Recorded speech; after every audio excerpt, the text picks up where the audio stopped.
Hey guys, today I just wanted to read some more Reddit stories. I found a couple of really good ones that I think you would enjoy. So without wasting any more of your time, let's get into the first story. I saw a disturbing YouTube ad. Has anyone else seen it? After work, I do the exact same thing every day.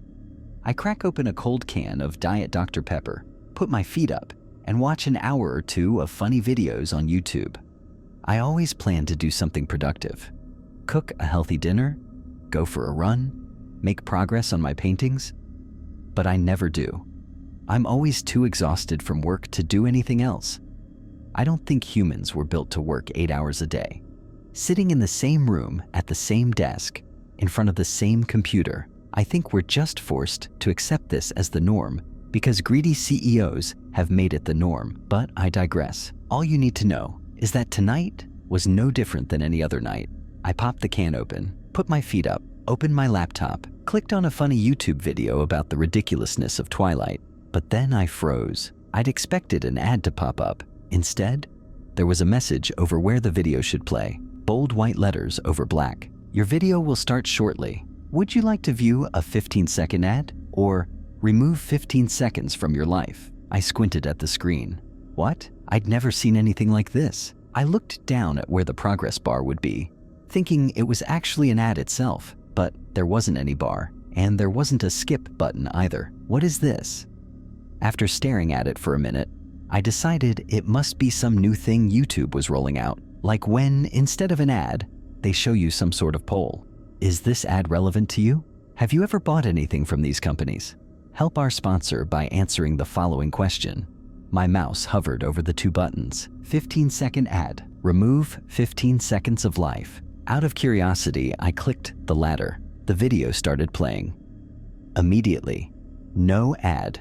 Well, that's cool. When the video was over, I popped some leftovers in the microwave and started another video. Again, instead of an ad, I got the same prompt. Your video will start shortly.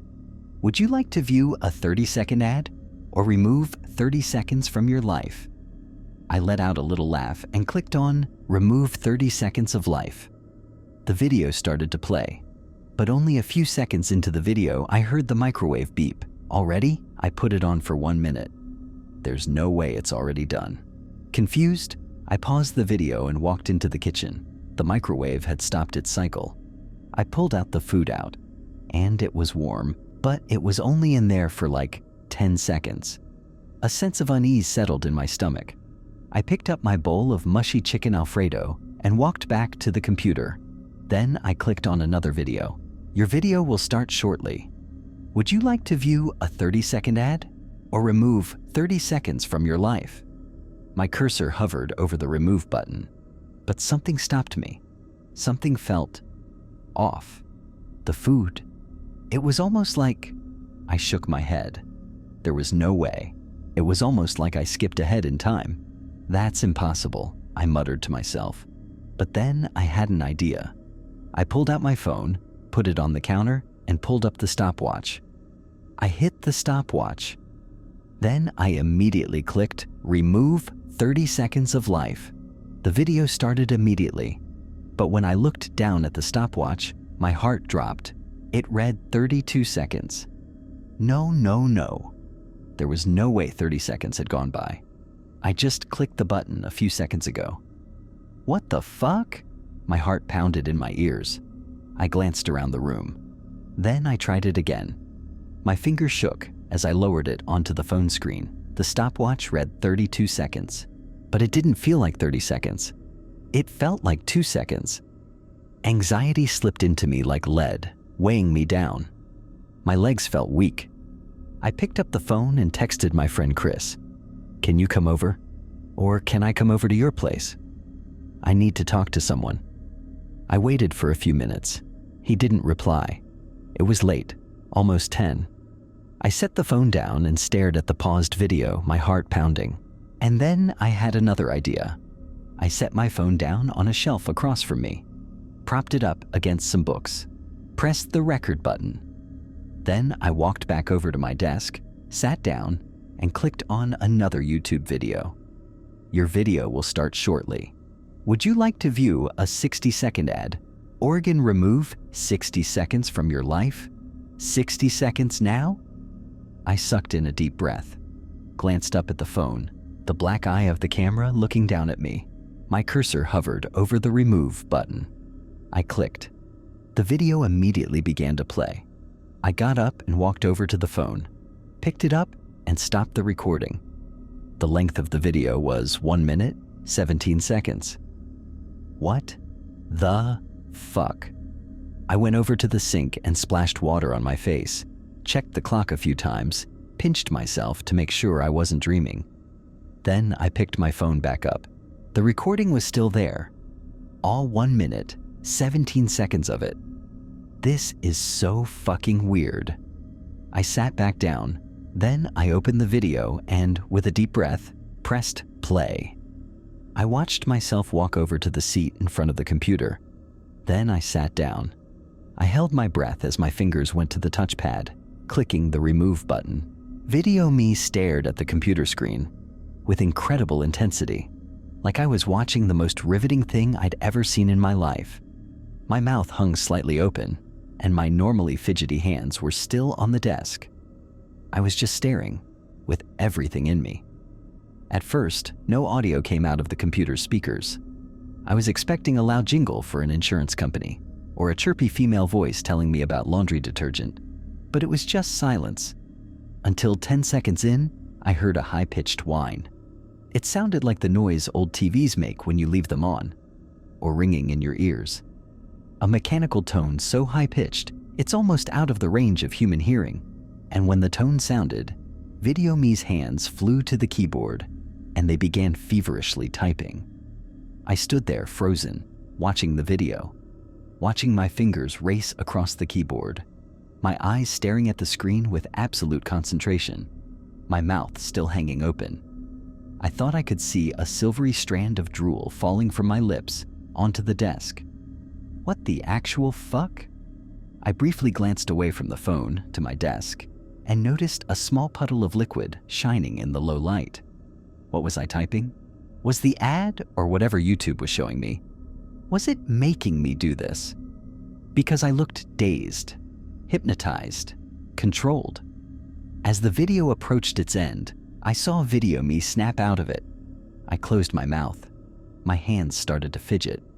I got out of the seat and walked towards the phone on the shelf. And that was it. I stood there frozen, the silence ringing in my ears. This is crazy, absolutely insane. It was conspiracy-level stuff. YouTube is mind-controlling people through ads that erase time. Quick, block YouTube on every device that you own. If I had been on anything, hell, if I'd even had a glass of wine, I would have blamed it on that in an instant. But I was stone cold sober. I walked back over to the computer and put my hand on the screen, about to close it. But then I paused.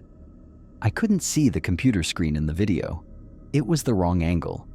But if I put the phone behind me, I could see what I was typing. No, you're not doing that again. My inner voice instantly protested. Close the laptop and get out of here. But I couldn't. Curiosity was tugging at me. I had to know what I was doing. I quickly propped the phone up behind me and sat back down at the computer. I clicked on another video. Your video will start shortly. Would you like to view a 60-second ad? Oregon remove 60 seconds from your life? I took a deep, shuddering breath. Then I clicked remove. The video instantly began to play, but I knew that was just from my point of view. I grabbed my phone from behind me, and sure enough, the recording time read 1 minute, 6 seconds. I swallowed, and then I hit play. What I saw was so ridiculous that I should have laughed. It should have been the funniest thing I saw all week, but instead I stared at the screen, my heart plummeting further and further. Where the ad had been, there was instead a text box. In it, I was typing the same 6 words over and over. I want to buy sparkle detergent. I want to buy sparkle detergent. I want to buy sparkle. I must have written it 50 times before the minute was up. Then the text box disappeared, and the video started to play. I watched Video Me get up, turn around, and turn off the recording. I slammed the laptop shut and went straight to bed, my heart racing in my chest. When I couldn't sleep, pulled out my phone and began searching for this phenomenon.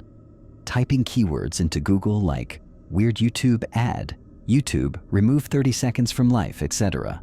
Nothing came up. But it doesn't end there, because I could have sworn it was around 2:30 a.m. when I started searching, and I could have sworn I spent no more than a half hour Googling. But when I checked the time after closing out of all my tabs, it was nearly 4 a.m.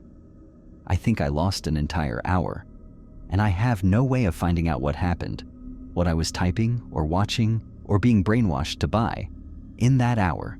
The next bus is not real. Do not board. What time is it? I don't know. I did know. It was 11:55 p.m. I lose motivation to talk properly when I'm tired, although this was definitely an overreaction. At most, it would have taken an extra second to tell him the time, but I wasn't really thinking. I just wanted to get home, ignoring all social interactions. I didn't even look up to see this man's face. He left without saying anything, limping as he walked, leaving me alone at the bus stop, waiting for the final departure of the night. A single minute past midnight was the usual time on the schedule, although it's almost always late, despite only ever having a few passengers at most. My late shift at work had me used to these empty hours of the night. This specific part of town lacked in nightlife entertainment, leaving little reason to be out after dark. The shops were long closed, waiting for the bustling environment of the next morning. Until then, they remained silent. Some had their lights on all night long, spilling echoes of life into an otherwise inactive street. If the rapture occurred with me at this bus stop, it would take a long while for that news to reach me, as I simply continue waiting for an ever later, never arriving bus. These are the kind of thoughts I have as I wait in the dark for the bus. The occasional breaks in these thoughts are often caused by me checking the digital sign above me, displaying an estimated time for all upcoming departures. Expecting to see 5 minutes, or perhaps a more delayed 10 minutes, I hadn't planned on having to read a whole sentence. So as I finished checking the sign, only then did my mind realize that it had not even seen a number. I had checked the sign, but did not comprehend the content. My double take showed me what I had missed. The next bus is not real. Do not board. I stared for a moment before looking around. What I expected to see, I do not know. Perhaps some pranksters giggling at their work, or more sinisterly, a shadowy figure looming over to guide this paranormal event. Nothing. I saw nothing. The same street I had become familiar with had nothing new. It remained empty, with me as its only sign of life. So, I waited. It was 11:59 p.m. by this point, so only 2 more minutes remained. On time for what may have been the first time ever, the bus arrived. A single minute past midnight, and here it was, pulling around the corner, approaching the stop. I put my hand out to signal my need to board, feeling relieved that my only way home hadn't been canceled. As the bus approached, I noticed the dark interior. The headlights were on, but the lights inside were all off. I could not make out whether any passengers were on board, or even who the driver was. Being a regular, I know most of the final route drivers, but this time, it was anybody's guess. I got onto the bus, putting down the same change I always do. "Bit dark, isn't it?" Nobody replied, as the doors closed behind me and the bus continued its way forward. I smiled awkwardly, despite knowing that the driver could not see me, and found a seat. I never found out whether there were any more passengers, but I can only hope that nobody else had to go through these next events. Almost immediately, I noticed stops being omitted from the route. A turn missed here, a completely wrong turn taken there. A panic set in that I had somehow gotten onto the wrong bus, despite knowing for a fact that the bus I always get is the only local one that runs this late. Convincing myself that an unfortunate series of road closures had occurred, I remained calm and waited it out. After 10 minutes of this, we had circled back to the stop I had boarded at. In front of us, I noticed a more normal bus, the bus I was supposed to board. The lights were on, with a few passengers. It was waiting at the stop. I spoke slightly louder than the rumble of the engine. "Excuse me, can I get off? I'm on the wrong bus." No answer. As we slowly passed the correct bus, I could see the passengers inside all staring ahead. My gaze followed theirs, meeting at an ambulance, parked just slightly in front. A small group of paramedics knelt down in the beam of the bus's headlights, surrounding a body on the floor. I couldn't make out the body's face, as it was just out of sight, although one leg looked twisted. The passengers looked distraught, whilst the bus driver stood talking to the paramedics. I stood up. "I need to leave at the next stop." As I spoke, I pressed the bell, and the only sign of any internal lights lit up at the front of the bus, stopping. The sign then immediately turned off. Subsequent bell presses neither made the sound nor lit up the sign. "I need to..." The bus sped up suddenly, the force pushing me back into my seat. As I tried to stand up again, the wheels screeched as we turned a sharp corner without seeming to slow down at all. Again, the force pushed me back down. The speed continued to rise. The wheels on the bus went faster and faster until the outside world became simply a blur. I had never seen a car go this fast, let alone a road vehicle as large as this. I thought for sure that I was going to die right there. "What are you doing?" I found myself yelling out amid the panic. The driver, for the first and last time, spoke. "I don't know." My mind raced almost as fast as my body was being thrown about. The world beyond the windows soon morphed into a void of black. Although the effects of our speed were still evident on my body, as the velocity pushed me in all directions, it felt as though we had somehow gotten even faster, although this may have been the darkness forbidding my eyes of any reference for our true speed. We came to a sudden stop as I fell forward. The fall was violent, but still not as bad as you'd expect for a speed change of that magnitude. My nose hit the floor, causing a great deal of pain. I stood up, holding my face, trying to regain my balance. As the dizziness subsided, I began to notice where I was. We were outside my home. The bus stop I get off at is a 5-minute walk from here. Yet here we were, directly outside my house. The doors gently opened. Despite my desire to leave as fast as possible, I found myself walking to the front of the bus. As I reached the door, I stopped. Turning around slowly to face the still shrouded in darkness bus driver, I spoke what I always do. "Thank you." I stepped onto the pavement outside as the doors closed behind me, followed by the bus driving forward into the darkness. I looked down at my watch. A minute past midnight.